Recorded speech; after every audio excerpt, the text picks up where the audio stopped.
Rethinking What Charity Means by Howard Chong, January 2023, in conversation with Pastor Jim McCullough of Doorstep.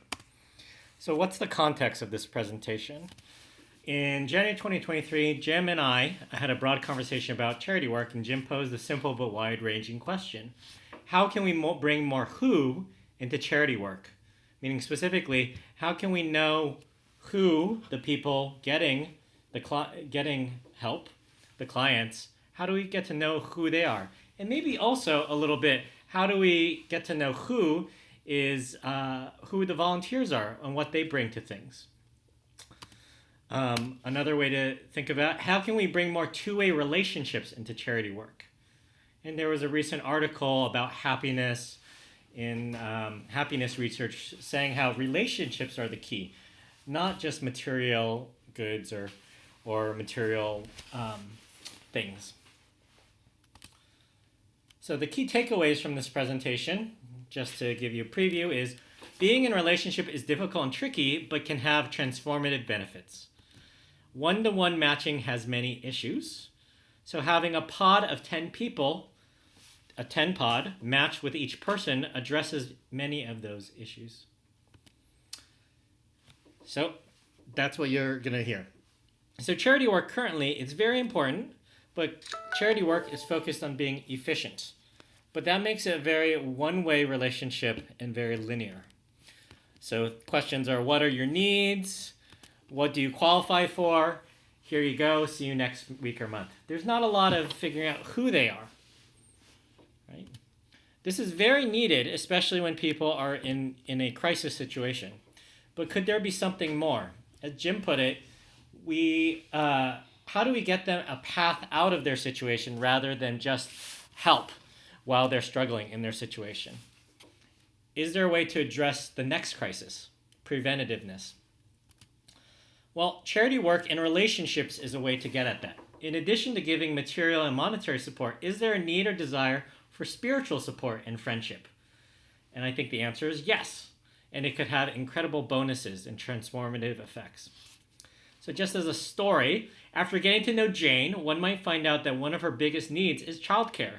If she had childcare, even if it was occasional nighttime childcare, not the daycare that we think about for childcare, that would unlock being willing to look for a higher paying job.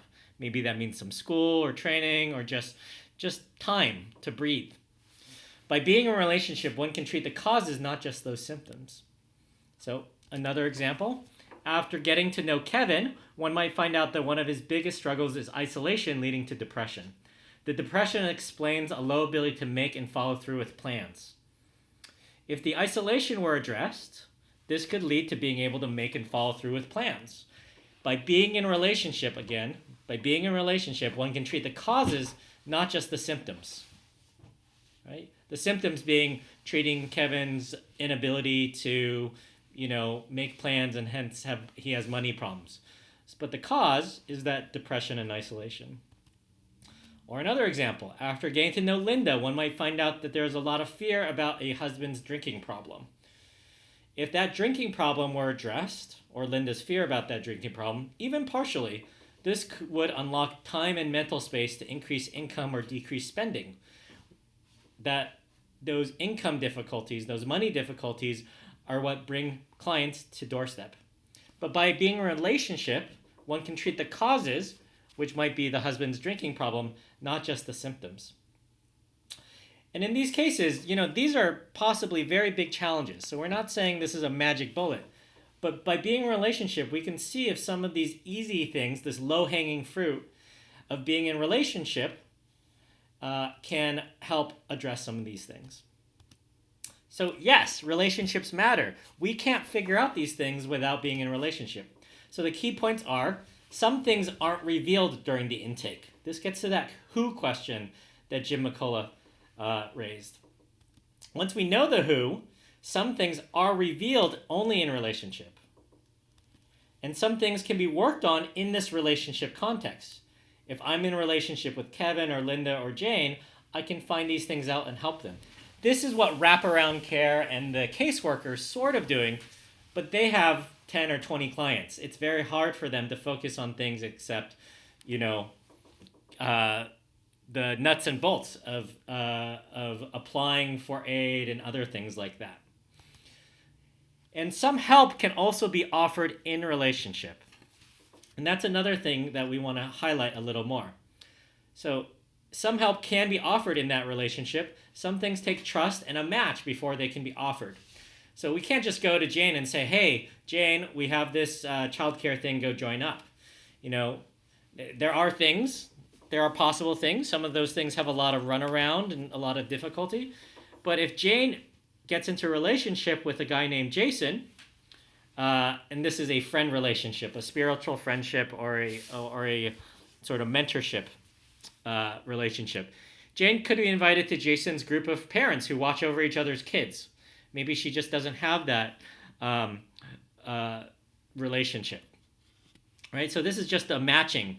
The match is enabling that. For Kevin, isolation might be, Kevin might be willing to hang out with Chris and meet his friends to play Frisbee golf. And this is an element of sort of trust.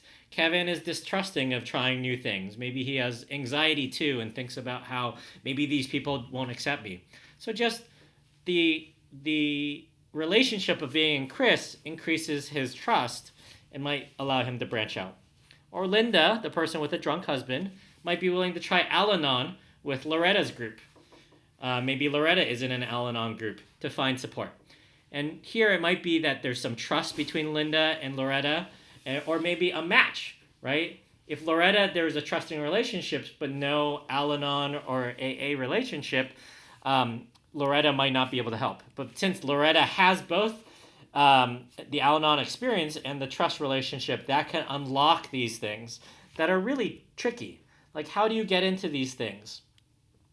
And as I've had conversations in my 1 year in Topeka with over 100 people, probably now nearing like 100, 200 to 300 people, there a constant theme is like the resources out there. Topeka is such an amazing place, but finding these matches or getting onboarded, right? Even to find Frisbee golf, right? You can find the group that does Frisbee golf, but can you figure out and get invited to the right thing? Is the stuff on the website stale? Like, how do you even get a response, right?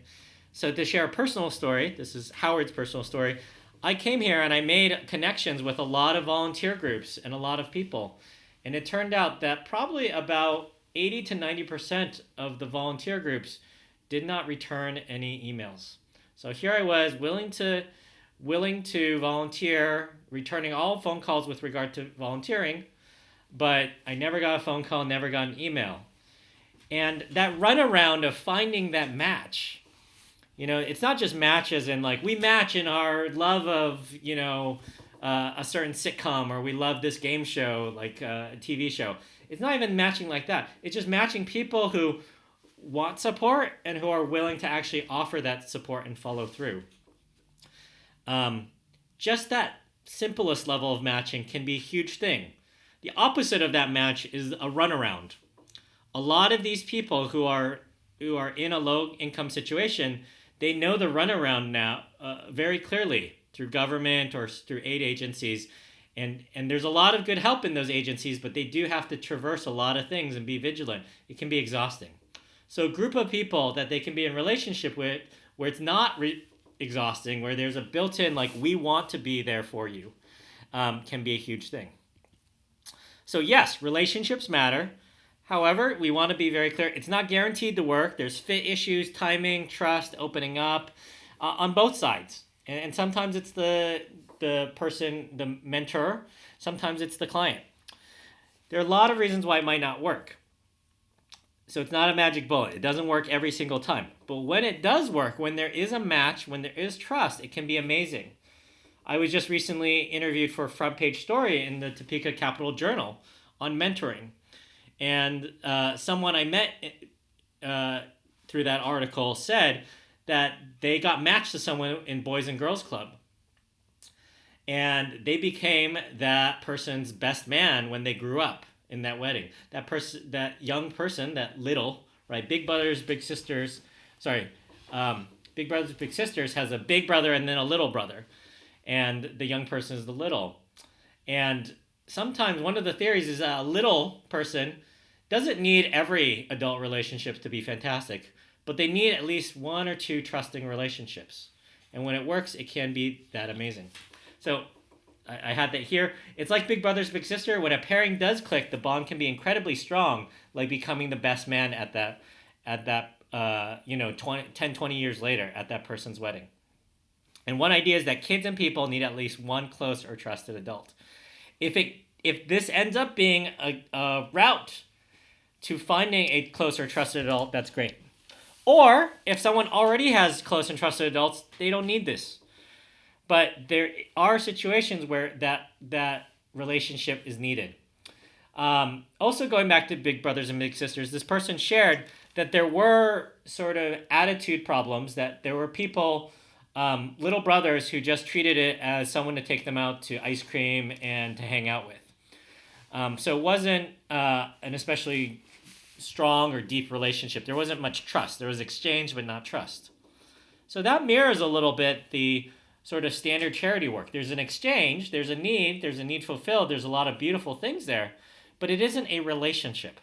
And without that relationship, what can be offered and given, what is willing to be given on the mentor or donor side, and what is willing to be accepted or asked for on the client side can be limited. Relationships can supercharge these things and have transformative effects. So here's the one slide that I want to share.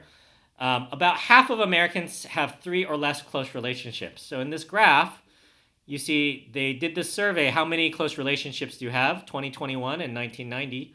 So back in 1990, people had a lot more close relationships. There are many reasons about why this might be: social media, cell phones, internet, etc., or divisiveness in politics, whatnot. It doesn't matter what the reason is, but we see this big shift that before 1990, 3% of people surveyed had no close relationships. Now 12% of people say they have no close relationships. Think about that for a second. What if these people, these low-income people, one of the reasons they might be low income is because they don't have close relationships? Our close friendships and close relationships are what give us support in our time of need, right? What if you have no one to take you to work or help you while your car's in the shop? What if you have no one to help you cover a situation if you have a sick child at home? So these emergency situations, like when you're sick or when something unexpected happens, those close friendships are who we turn to. So one thing missing here is it doesn't talk about, it says not counting their relatives. So these people might have great relationships with their relatives, but as we know, not every relative connection is wonderful. Probably somewhere between a quarter to a half of family relationships are complicated or even sometimes nasty. So they're not the idyllic ones that some of us might have. No friends jumped from 3% in 1990 to 12% in 2021. And then this group of none, 1, 2, and 3 now stands as about 40, let's double check my math, 30, 40, 49%. About half of Americans have 3 or less close relationships.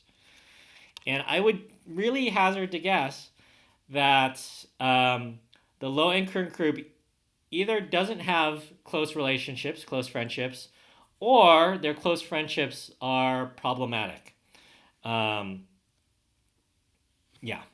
It may not be that the support that they need or focused on, thinking about a plan and a plan to for self-improvement or improving one's lot in life. The thing I'm hinting at is, what if there are drug or alcohol relationships, or what if there are relationships that are toxic or, domestic violence or abusive or just kind of shallow, right? Fair weather friends is one of my favorite phrases. You can have a lot of friends, but how many of those friends are fair weather friends, right? What we're thinking about with charity and relationships are people who will be there and care, and you can talk about the difficult times, who won't abandon you when misfortune strikes. So charity work plus relationships plus pods. Now we're introducing this idea of pods. Pods is a term I use to refer to setting up a grouping of people where normally you just have one person. In this case, case, I'd recommend a pod of 10 people. So instead of one-to-one matching in relationships, find 10 generous people who form a support pod, and then match the 10 pod to one person in need. So how 10 pod might work? Initially, a 10 pod might just be set up a Facebook group or WhatsApp group chat with a group chat with the client. And then one element is just frequent communication. Initially, every relationship, there's a getting to know you phase. So make it easy. No one wants a million emails or things like that. So daily, the group asks the client how they're doing and if they want to share a success and a struggle. And similarly, the group should also share some successes and struggle. So it's a two-way street of communication. Another option might be to share something they are grateful for. So that first one offers people to share both sides, some positives and negatives. That second one allows people to share positives of what they're grateful for, but also positive and negative because they might be grateful for support they got in a difficult situation. That's more of an open-ended and not a forced share. So we do want to move away from forced things, but we do want to also move away from small talk, right? We don't want people just to talk about football or KU basketball or like, oh, let's talk about the weather. We want people to talk about, successes and struggles because the underlying purpose of a 10-pod relationship to a client is to give them support around facing their struggles and support to achieve better successes. So once or twice a month, I think it's also important for one or more people in that pod, it could be one, it could be all 10, to visit with the client, probably sharing a meal or a snack. It could be at a restaurant. It could be as simple as just going to McDonald's or to going to a cafe. It doesn't have to be super fancy. It could also be, once there's some trust, it might also be inviting that person to someone's house or to a public space to have a meeting. Okay, a house would be more trust, and a public space would be more careful, so that people don't have to. If people don't feel comfortable sharing where they live and how they live with strangers, then that can happen. I mentioned that because with a group of 10 people, there's probably someone who's already in a lot of relationships and might be willing to open up after getting to know someone their home to host a potluck. And that would be awesome. That furthers that trusting relationship. So the initial phase is all about just sharing communication, getting to know each other, and building some of that trust. In the middle ground, once you have some trust, it's important not to then just go into charitable things like what do you need, what can I give you, etc. You want to continue the sharing and the trust. So if you do have that habit of sharing successes and struggles, then another phrase for that is stars and wishes, right? Stars during the day and things that you wish were different. So stars and wishes coming from the board game community, specifically Dungeons and Dragons type things, role-playing games. It's a good way to get feedback and be in a relationship. So it's important not to make this a chore for the clients asking like, I need this, etc. So if they don't feel like it, they can say, today I feel like skipping. That'd be great. It's important also not to make this a chore or an obligation for the 10-pod. So one of the things with a 10-pod is no individual person is forced to step up. And if no one wants to step up, it's actually because out of 10 people, nobody felt comfortable to step up. And that's a good time to talk about how can we meet your needs differently, or how can we be in relationship in a better way. If someone asks like, I need $500 to fix up my car, maybe people aren't willing to offer that, but maybe you are willing to, hey, can we set up a carpool where we can help pick you up this week? Or can we, can you check out what the loan options are? Maybe we'll be willing to put up half that money to give you a loan if you can ask your existing networks for the other half, something like that. Or just what is your plan? Money issues are a very common thing. For food or clothing or things like that, those are easy on the easy end because a lot of people want to give that. But money in an emergency situation is always something that's desperately needed and complicated. If there is easy help, the 10 pod might just offer it. So letting someone borrow a cup of sugar, the proverbial cup of sugar, or to print out a document. If someone doesn't have good transportation or doesn't have a printer at home, printing something can be like a 2-hour ordeal. So just having someone be like, oh yeah, I can print that and drop it off at your house. That might be a very easy help. So there are easy wins that just a 10 pod might be able to offer.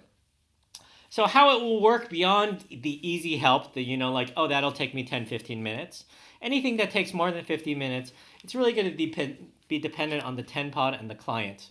So a recommendation is to do some goal setting with the client, and here's what goal setting might look like, right? So a goal, Linda with the drunk husband might be willing to try Al-Anon with Loretta's group to find support. So the support requested might be something simple like she wants to go to Al-Anon, someone to go to Al-Anon with. And Loretta mentions like, oh, I am part of that group. And Loretta might offer, this is very common at Al-Anon. You tell someone, hey, this is an open meeting. Just come with me. You don't have to talk at all. Just come and watch. So that might be something Linda doesn't even realize that she can do. Maybe if she doesn't have a big relationship network, she might just know people who just struggled silently with drunk husbands. Or there might be shame about talking about drunk husbands. And this group might become a safe space where she might be able to talk about those things. So another thing, someone to call when Linda needs some support.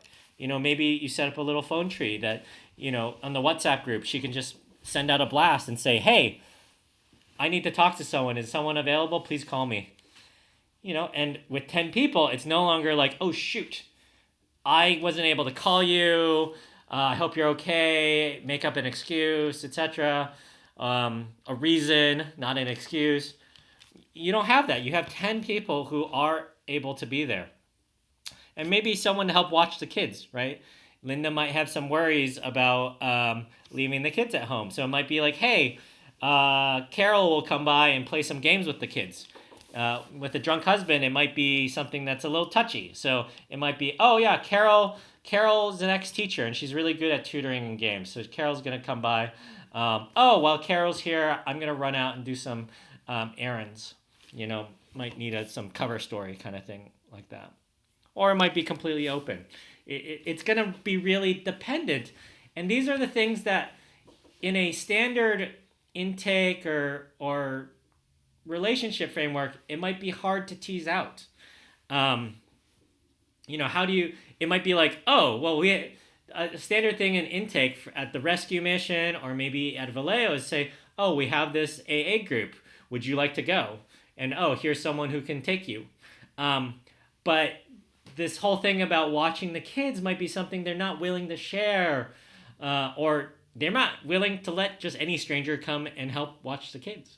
So being in that relationship unlocks a lot of fantastic things. There can be transformative changes. So relationships can unlock things. So magic might also have something. Sometimes magic things will be revealed and unlocked. So a surprise interaction might be Linda is an excellent cook, but never has time to prepare a meal given her hectic schedule and her worries and anxiety with a drunk husband. Is this Linda? Yeah, Linda with the drunk husband. So part of the 10 pod loans her $50 Instant Pot, which helps her manage a meal prep. This is a loan, not a gift. So they said, hey, borrow for a month, see if you like it. Carl and Mary come by sometimes for a potluck. They're the ones who, have an Instant Pot, and maybe they even have one that they don't use very much. So they're offered to Linda, who lives nearby, to just borrow it. So letting someone borrow something, getting it returned, that really helps build that relationship. So you might have transformative benefits later on. Larry, Linda's husband, the heavy drinker, maybe bonds with Carl, and Carl learns that Larry's friends all drink, and he doesn't have any other social outlets. Part of the reason he drinks is because his friends drink. So Larry and Carl both love working out and jiu-jitsu, and they go work out sometimes and develop a bond over that martial art. So sometimes these magic things can happen in a way that a standard intake or a charity, this is what we offer, can we give this to you? These things can't happen in a normal interaction. And yeah, I'll stop there because I think I cover the other things. I'm here mainly to spark your imagination of what could happen. So why 10 pods matter? Here's a list of benefits. A support network of one is too much pressure on the one. I do not want to volunteer. I've tried to do direct help. It is exhausting, and you just have people who just like might need you at a moment's notice for things, and I feel guilty, So it's too much pressure on one person. A support network of one is also too fragile for the client. If the client really needs help and calls you, what if that person can't empathize or can't drop things and help that person? That can be a really problematic situation. The YWCA, in their battered women's shelter, the Center for Safety and Empowerment, they have a 24-hour helpline because they realize these women suffer from trauma or PTSD, but PTSD is post-traumatic stress disorder. This is like during traumatic stress disorder. They're constantly still in that stress. So it's important to have a resource. They run a 24/7 resource line because it's important to make sure that at any time someone can call to get some help, that they don't feel like they're left in the lurch. So that's an amazing thing. And that trust also, what if a person can't empathize or help?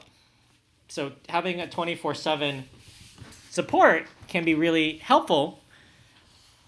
And trust takes time to build and can be lost in one bad experience. If someone texts me and they think I'm available, but I'm not available, I could even have a great reason. I could be in the shower, or I could have, fell off my bike and I'm in the hospital. But at a neurological level, there's something to be said if you reach out for help and someone isn't there, right? It's kind of like a kid. If a kid reaches out to help, screams out for help, and mom's not there, the kid isn't really thinking like, oh, mom has a good reason not to be there, etc., etc. The kid just learns mom is not there and she was not there. I can't trust her in some ways. Depending on their maturity, they learn self-soothing. They learn that mom will eventually be there. They learn that mom wasn't there in that 5 minutes, but she came back because she was in the bathroom or whatnot, yada, yada, yada, etc. But dealing with low-income populations that might have these trauma issues, these trust matters can matter a lot. It's also easier to recruit people to be in a 10 pod than be solely responsible. So there's that. You also have 10 chances for a good fit or match, not just one. And furthermore, if there's a crisis situation, you have 10 chances to address that crisis, not just one. Different people also have different skills. Some people might be very much willing to be there 80% of the time. Or some people might be willing to be there only 10% of the time. Or they have very specific skills that they can offer. A 10 pod allows everyone to bring those skills and just to pay attention and be there. So an example, some might be very great empathizers and listeners. Some are problem solvers. Some might have more financial resources. Others have less. Some might have more time. Others have less. So a 10 pod really gets to leverage the best out of all those 10 people to provide support.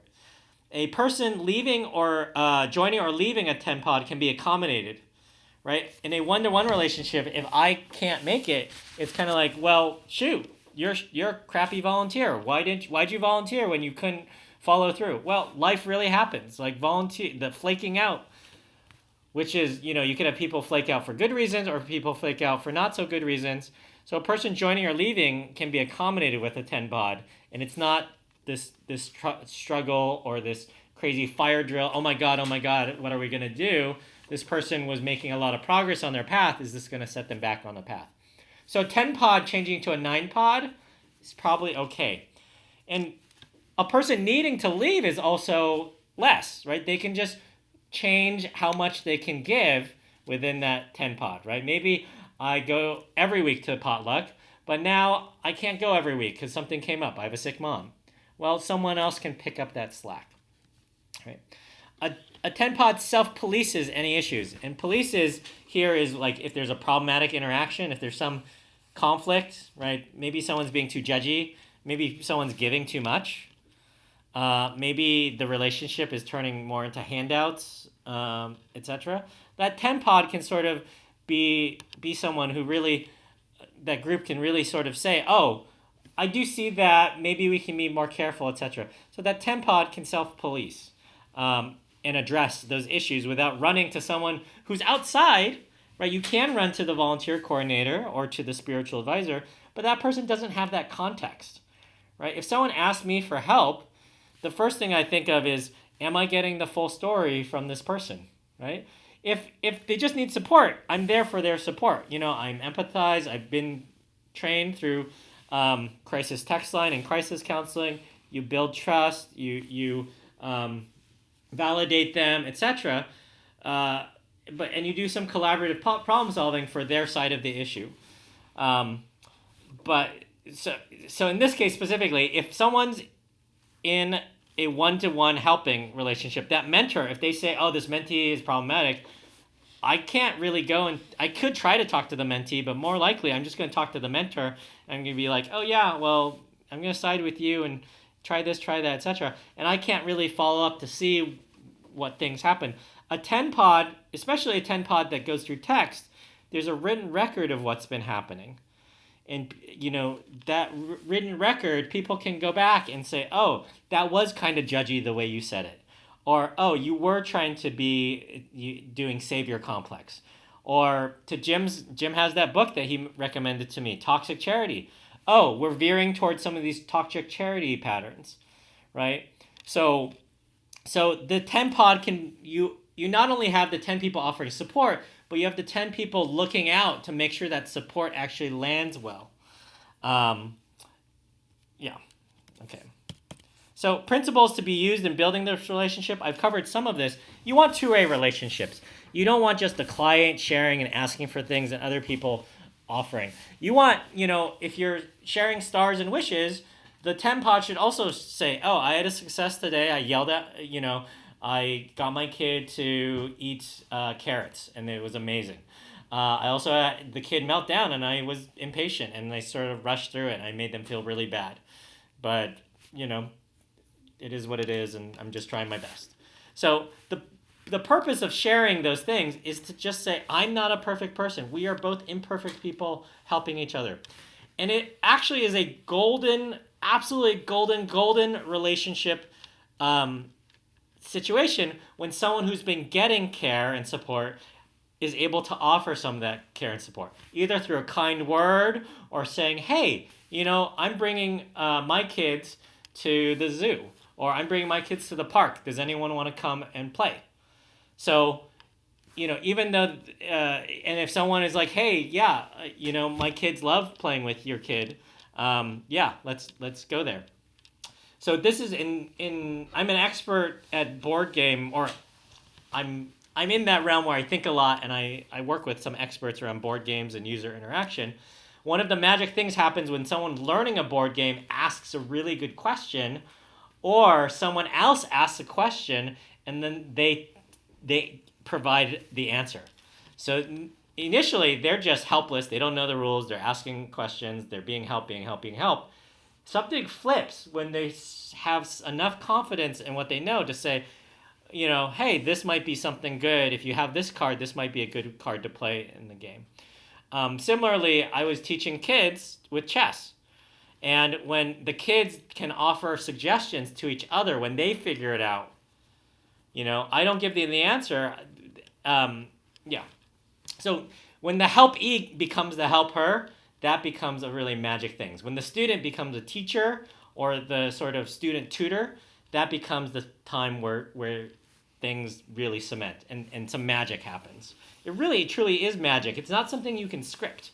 You can script some of the interactions that lead up to it, but the actual form of what the magic is going to be pretty unique each time. So the next principle to be used, the second one, working together on a plan, not handouts. We don't want to further a toxic charity relationship, and Jim can speak more to that. We also don't want to be against handouts sometimes, but it's working together on a plan. So the way to make it not a handout is to say, hey, are you at least half safe or completely unsafe? If they're completely unsafe, yeah, give them a handout. Give them Band-Aids or whatever to stem the bleeding. But if they're okay, if this isn't a super urgent thing, you want to create a thing of like, well, we want to work together. We want to collaboratively problem solve. So what are some things that you can bring to this? Or in a handout situation, if we provide you this support, what's that going to enable you to do? A handout is basically, I give you this, and then you don't have to do that responsible thing, right? That's the toxic handout, the gimme, gimme, gimme relationship that can form. But if someone is like, oh, well, if we help you repair your car, then you can go to work, and then you have a payment plan to pay us back over 3 months. You can afford, $100 or something a month, and maybe you don't have all $400. You maybe have $100. So we'll put it together and do it. That feels a lot better for everyone. In some sense, it feels better to just get the handout of $400, but we don't want, and in some of my direct advocacy and help work, there are people who's like, why would I spend money on bus passes when I can get bus passes for free? And I have to say to them, like, it's great to get bus passes free. I want to support you in that. But eventually, wouldn't it be better to get a job and to pay for the bus pass yourself? If you can get a job, the person was saying like, oh, how am I going to get to work? If I get to work, how am I, I need to get bus passes first. And this was kind of this was a problematic relationship that had a lot of excuse giving. And I said, you know what? I'll buy you a bus pass for your first week of work. But after that, your work can help pay for the bus passes. This is something that you can do. And you can feel very proud of that. In the end, this person didn't really want a job. It was a problematic situation. Low follow through, a lot of excuses why not to do something. You could tee up something 99% and they'd find a reason like, oh, I can't do this 1%. It was a sad relationship. And sometimes you have that. And I guess that's just for some people, being in a relationship is not useful to them. They want a one-way relationship. They want someone to take care of them. But when you can have this two relationship, I think a lot of people in care, getting support, they would love a chance to do better. If and offered that chance, they would jump on that chance. The specter, the sort of welfare queen, sort of the conservative playbook, like we can't give people things because they'll just take advantage of it. I mean, it's true. It does get taken advantage of, but the taken advantage of isn't like 50% of people. I think it's probably closer to like 1 to 10% of people. But you know what? Having 10 pods will help you figure that out. You'll figure out who wants to be in that relationship, who wants to share things, who wants to talk about their goals, etc. It's a way of figuring out things. This is the value of relationship. But the 10 pod helps you have that and think through it in a more methodical. There are fewer ways it can fail because of a bad match, right? You'll have one person in that 10 pod who's extremely generous and patient. And that person will be the person of like, I'm willing to give this person another chance. Let's talk through that. I'll talk to them. I'll have a conversation with them, etc., etc. If I were in a 10 pod, I sometimes will be that person, but I have a very strong limit on that. I'm more like, let's make a plan. You follow through on the plan. If you don't, let's revisit. If you don't, let's revisit. At the third time, we're going to have a conversation about like your ability to go through plans. Are we being too are we trying to make plans that are too big? And ultimately, this person that I'm thinking about, they were not able to make a phone call to get a free cell phone plan. They had already been approved for a free cell phone, but they could not make the phone call to do it. And they made up excuses about that phone call. Or I think they did make the phone call, but then they didn't want to navigate the being on hold and that waiting tree. So, it was hard. I think in that case, I found out that this person didn't want to be in a relationship they wanted to be in a relationship, but they didn't want to be in a two-way relationship where they were putting in half the work. Consistency and consistent communication. So setting up routines, checking in on goals, checking in on stars and wishes or successes and struggles. and just making it the norm that you communicate a lot of things, but also making sure it's easy and not a burden. You don't want to pepper a person who's shared things, like saying, "Hey, tell us more about this. Tell us more about that." Right? It's more things by invitation. Like you share and then say, "Oh, would you like to share more?" Or we're here to hear more if you want to share. Or would it be helpful to have a conversation to talk about this back and forth at a time that's convenient? It could be just one-on-one through text, or it could be a phone call kind of thing. Also, it's important to have patience. Like people are struggling, and they're gonna not have time for things. So you don't want to and I'm guilty of this. I have more of a come on, what's the next step? It needs to be said that a Vallejo or rescue mission caseworker, they tend to have not that much patience. They tend to be like, well, you have to be working on this, you have to be working on this. Partly because they don't have the luxury of being in this relationship. It's their job. They have like 40 clients a week on their caseload. They have half an hour to check in with people, and they don't want to just spend it all on whatever, And they have to do the behind the scenes casework, right? Calling up agencies, figuring out how to navigate systems, et cetera, et cetera. So a 10 pod can offer that patience in that relationship and be like, we don't need you to go fast, but when you're ready to go faster, we can help you go faster. I think that's a good attitude to have. Messing up is also okay and a chance for reflection. You don't want to oh, well, why didn't you had this plan, why didn't you follow through on it? Accept the reasons why they couldn't follow through and try again, right? At some point, it will happen naturally. You might find out that this person constantly messes up and constantly makes up excuses. In one of my cases, that person ended up, one day they gave me their ATM card because they were like, I'm afraid I'm going to, use drugs. And I'm like, okay, great. And then there's oh, I need to go and check the next day they said, oh, I need to go and check my balance. I just trusted them because I wasn't going to babysit them. But then, 2 days later, they were smoking meth. And smoking meth in my living room. So I had to cut out that relationship. Because it wasn't, I think I didn't include this here, but people need to be truthful. And I gave this person an opportunity to tell me what was up, and they kept on lying. I had evidence, and they kept on lying. That's not my meth pipe, and it was their meth pipe. The ashes were very, very recent. So expect maybe 10 to 25% of them to work, these relationships to work. Relationships are hard. I think possibly with a 10 pod, you might possibly get up to 50%, but this is an open question. Just as an expectation, if you want to try this, just be prepared. If you want to find one that works, another way to put it is if you want to find that one that works, you might have to do 10 pods. Or a better thing to do is maybe when you have 10 clients, you pick the easiest clients where you think the 10 pod will work to see if it can work. Don't go for the hardest cases the first time around.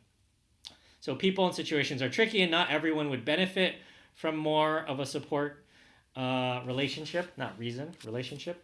Expect maybe 10 to 25% of them to work. Accept it as it is, right? Some people, their circumstances are too difficult, or they may not want to share, or they may not want to be honest. Just the main reason is that people flake. It's easier to avoid, and people will become uncommunicative. I think it's fairly rare that people are communicative and then and want to be in a relationship and can't be in a relationship because there's no common ground. I think the guaranteed thing is with a 10 pod, it's almost guaranteed you'll find some common ground with someone. The issues might be, I think the top issues is whether they continue to communicate and whether they want to be honest about things. And it's not necessarily they want to be dishonest, but honest with reflecting, right? There can be very strong patterns of when things don't work to blame outside circumstances. AA people have a a phrase that you can't control people, places, things, but you can control yourself, right? Change the things you can change, accept the things you cannot, and the wisdom to know the difference. So the point of this is that people know that they can change their own behavior, right? And they can own up to what they say and to be truthful and things like that. So except, some of these to not work. Usually, if a connection can't be made, people find out quickly, this relationship connection, within the first few interactions or month. So next steps and recommendations. The recommendation, ask some volunteers if they'd like to test being in a 10-pod. Ask some clients if they'd like deeper two-way support relationship with the 10-pod support group. This is a two-directional matching problem. You need volunteers, and you also need clients that are willing to do this. Try it out a few times, expect maybe 10 to 25% of them to work. Maybe pick an easy situation. A client who has some needs to navigate things. Probably the easiest thing is someone who just needs help navigating, right? To read through things, to help them figure out how to get through the system. And once you get them to have, food stamps and housing support, etc., they really go into that. A big thing might be helping someone figure out, on a housing front, there's a lot of really bad housing, and some of that housing is exceptionally expensive to heat, right? $300 heating bills are not unheard of. But someone might not realize they have options and other choices. So a 10-pod, once you get through like the basics of like having to navigate through things, apply for things, follow up on things, that 10-pod might be like, we think your living situation is a huge drag and we want to help you find a better place. So some people get together and they help find a better apartment. Maybe if the apartment, one of the big issues is getting the money for the security deposit. So it might be that the group chips in and provides half the security deposit, and also helps maybe do some of the moving and the celebrating and all that stuff. This is somewhat wishful thinking, but it's not unheard. I mean, as I said to Jim, the biggest wonderful thing in Topeka is that there are people who are so incredibly giving, so that people will come and help move someone is not unheard of. And in a 10-pod of people who've volunteered to give that support, I'd be shocked. I think, at least 2 or 3 and possibly even 5 would help out in some way to make that move. But I'd be shocked if it's 0 or 1 person. So I think this 10-pod really leverages the caring of Topekans, but helps layer on this idea that relationships aren't easy. You can't just throw a person in a one-on-one relationship and expect, oh, I'm a caring person who wants to help. You're a struggling person who needs help, and we'll just make it work. A 10-pod accelerates the possibility of having it work. So if you have any comments or questions, you can contact me, Howard Chong, or you can contact Jim McCullough at Doorstep. We are thought partners on this, and Jim encouraged me to do this. I have another video that talks about setting up volunteer relationships for reading buddies, where I suggest a 3-to-1 pod relationship. So thanks so much. I'm going to stop this recording and upload it.